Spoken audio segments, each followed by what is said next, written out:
Okay, now this is the parallelogram method of solving vectors. Now the parallelogram method of solving vectors makes use of the parallelogram law of vectors. And what does the parallelogram law of vectors state? The parallelogram law of vectors states that when two vectors, not more than two, just two, when two vectors form the sides of a parallelogram, when two vectors form the sides of what? A parallelogram, that the resultant vector, I've always told you, anything you are solving on this topic is all about the resultant vector, that the resultant vector is the diagonal drawn from the point of intersection of these two vectors. When two vectors, we are still on two vectors, just like in Pythagoras theorem, still dealing on two vectors. When two vectors form the two sides of a parallelogram, that the resultant vector is that single force drawn from the point of intersection of the vectors that represent them both in magnitude and direction. Okay, let me put that down. So this is what the law states. The parallelogram law of vectors states that when two vectors represent the two adjacent sides of a parallelogram, that the resultant vector is the diagonal drawn from the point of intersection of the vectors both in magnitude and direction. I will explain what this big law is saying with just a diagram. It's a very easy diagram. Now, let's say we have two vectors. I have vector A and vector B. I have vector A and vector B. Now, these two vectors, as you can see, are representing the adjacent sides of a parallelogram. If I complete this, it will form a parallelogram. And I'm going to complete this now. So here is equal to this side. Of course, it's one of the properties of a parallelogram. Why this side is equal to this. So, if this side is A, here is also vector A. Now, these two sides of a parallelogram is being represented by two vectors. Now, the resultant vector is the diagonal drawn from the point of intersection. This is the point of intersection of these two vectors. So the diagonal drawn from the point of intersection of this vector, this is direction, is called the resultant vector. That's what the law is simply saying, that this equally represents these two, both in magnitude and direction. So, what did we say the direction of the resultant vector is? That angle it makes with the horizontal. So the angle it makes with vector B, let's call it theta. Let's call it theta. So this is the direction of this resultant vector. Now, we are going to apply the triangle, methods of solving triangle here. We have, let's extend this. This can actually give you two formulas, depending on the one you are making use of. If you want to get the magnitude of this, let me clean. Now, I want to redraw this diagram again for clearance sake so that you see something. I'm going to bring out two formulas from this. And initially, let's say the question normally comes this way. They might tell you two vectors are inclined at an angle. The angle, as you can see, must be less than 90 degrees. Provided the angle is less than 90 degrees, it will form a parallelogram. I am going to apply the parallelogram method of solving it, not Pythagoras theorem. Pythagoras theorem is when they are perpendicular to each other or inclined at 90 degrees. Now let's say, in this case, the angle of inclination here is beta. Beta here represents, let's say they say angle 45 degrees. This is vector A, vector B. If we complete this,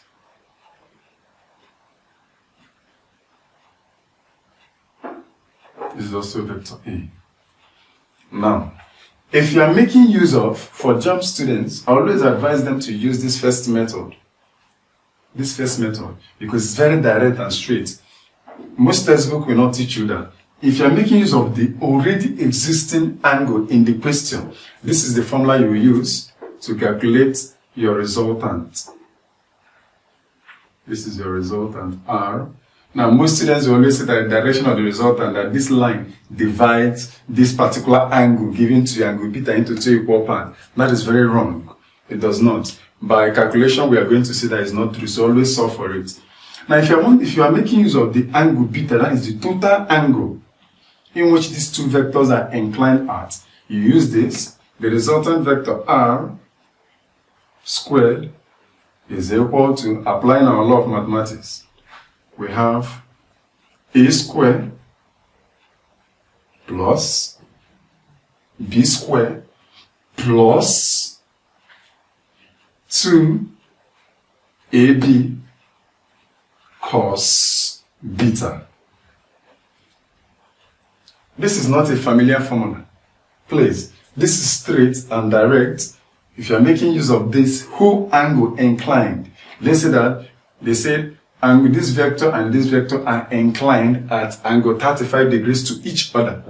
That means that our beta here, I'm making use of this whole angle, is 35 degrees. Now, another formula is, if we are making use of this, now we have, if here is theta, that is getting the direction now, the direction here is theta. We're extending it now. So if here is theta, and the whole angle is beta, the whole of this angle is beta. Y from here to here is theta. What will this place be? This place will also be beta. By corresponding angle, if the whole angle here is beta, now if the whole angle here is beta, like we said, here is also beta. Why? Corresponding angles are equal. So when here is beta, here is also beta. And we need to get what this angle is. Now this is now, everything has changed. What will be the angle of inclination of these two? Which is this. So we use angle on a straight line, which means that here will be 180 degrees minus beta. 180 degrees minus beta. So in that case, this formula changes. We now have, we can say let alpha be equal to 180 degrees minus beta, which means instead of writing 180 minus beta here, I can decide to replace this with alpha. In that case, if you are making use of this angle as the angle of inclination in solving this particular question rather than beta direct, your formula changes to r squared is equal to a squared plus b squared minus, it's no longer plus, so this becomes minus 2ab cos alpha. So you are not making use of beta again, but you are making use of alpha. What is alpha? Alpha is 180 degrees minus the original angle given to you in the question. So this formula is the popular formula most textbooks use. If you use this and solve, you are going to get your answer correctly. If you equally use this and solve, the answer will also be correct. Any one you like, there's no problem. So this is the Pythagoras method of solving the resultant when it is giving you a parallelogram law. Okay, now the parallelogram law, let's venture into that now with question. We are going to make use of these two formulas and solve a particular question to see if we are going to get the same answer. Now, but before that, for the direction aspect, now which is theta, we also make use of our sine formula here. The theta here, we have given two sides and an angle opposite one of them. Given two sides and an angle opposite one of them. That is, here is theta now. We have given two sides and an angle opposite one of them. So in that case, what do? when you are given two sides and an angle opposite one of them, you use the sine formula. Okay, so we have, after calculating this, we already know our resultant and we know the angle here. So we can simply say what we are looking for, sine theta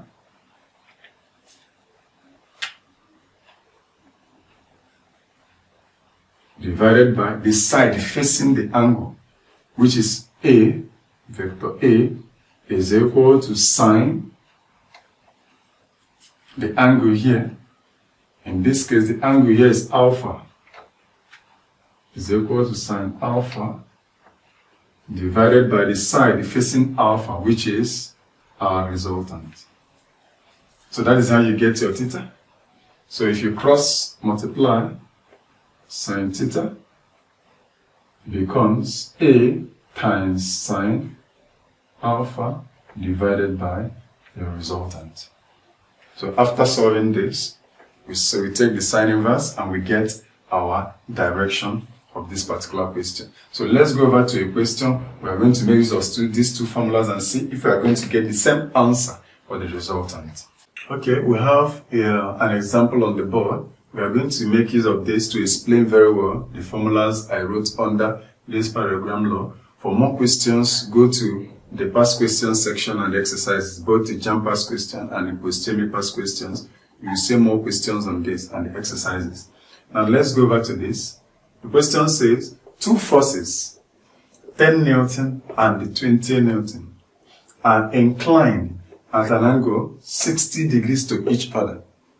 This is where it differs from Pythagoras theorem. Always look at the angle of inclination. It will always be less than 90 degrees. Once it is less than 90 degrees, just gear your mind towards using what? The parallelogram law. Now let's sketch this and see.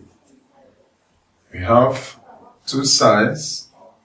This is solution. Two sides of a parallelogram. The bigger force, 10 Newton, the smaller force, 10 Newton, should be written here, while the bigger force, 20 Newton, should be here. And we are told they are inclined 60 degrees. So this is the angle of inclination. If we complete this,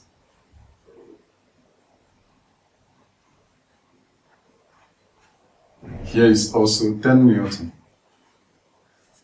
Now, like I said, if you are making use of this, the angle of inclination, directly, this is our resultant, if you are making use of the angle given to you straight in the question, this is the formula you use. R squared will give us 10 squared plus 20 squared plus, we are making use of the angle given to us in the question is very direct, plus 2 times our A in this particular question now is 10 times our B is 20 times cos our beta here is 60 degrees. So when we point this in our calculator, this will give us 100 plus 400 plus 2 times this is 20 times this. That will give us 400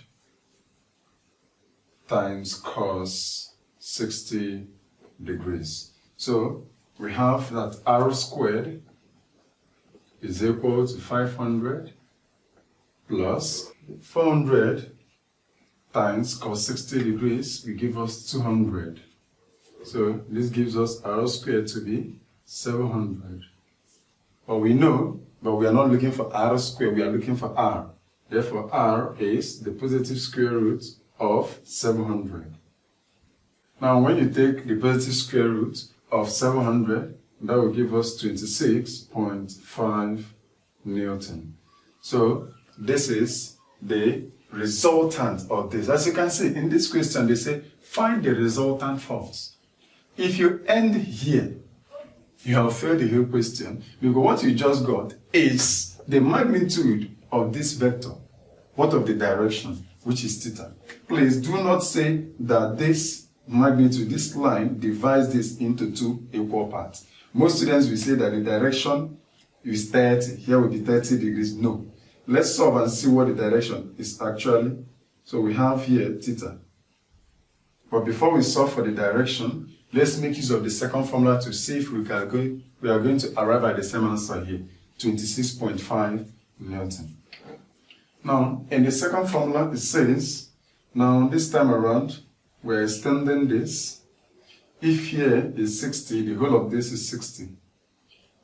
So that makes this angle 180 minus 60, which is giving us 120 degrees. So we have r squared is equal to 10 squared plus 20 squared minus, anytime you're making use of this, 2 times 10 times 20 times cos alpha. In this case, our alpha 9 is what? 120 degrees. So what we have here is 100 plus 400 minus 400 times cos 120 degrees will give you minus 0.5. Minus 0.5. So this gives us that r squared is equal to 100 plus 400 gives you 500. 400 times minus 0.5 will give us minus 200. As you can see, minus multiplying minus will change to plus. So we have plus 200. So this gives us 700. So as you can see, r squared is equal to 700, which also means that r is positive square root of this, which will also give us 26.5 Newton. So anyone you prefer to use in the hall, there's no problem. Just know the one that will be faster and the right way of applying them. Okay, now if you have any question on this, you can drop your questions on the comment section. Let's work on the direction. Now, how do we get the direction? Please, the direction is not 30 degrees. We are going to see whether it's 30 actually. Now, let's see. We now have here, we have calculated this also. So what we have now is the direction is always the angle it makes with the horizontal. So we have sine theta, if we apply our formula, is equal to sine theta over the side facing it, which is 10, is equal to sine 120 degrees over, that is our alpha, over resultant r, and we have gotten a resultant to be 26.5. So if we cross multiply, sine theta becomes 10 times sine 120 degrees divided by 26.5. So when you multiply 10 times sine 120 degrees divided by 26.5, you are going to get 0.3268. 0.3268. But we are not looking for sine theta, we are looking for theta. Therefore, theta becomes sine inverse of 0.3268. So sine inverse of 0.6238 will give us, so that will give us 19.1 degrees. So the direction of this is 19.1 degrees. Have you seen that it is not 30 degrees, but 19.1 degrees, or you can simply say 19 degrees. So for more questions, go to your past questions, you'll see more questions there, and also in your exercises section, you're going to see that. Over to the next thing.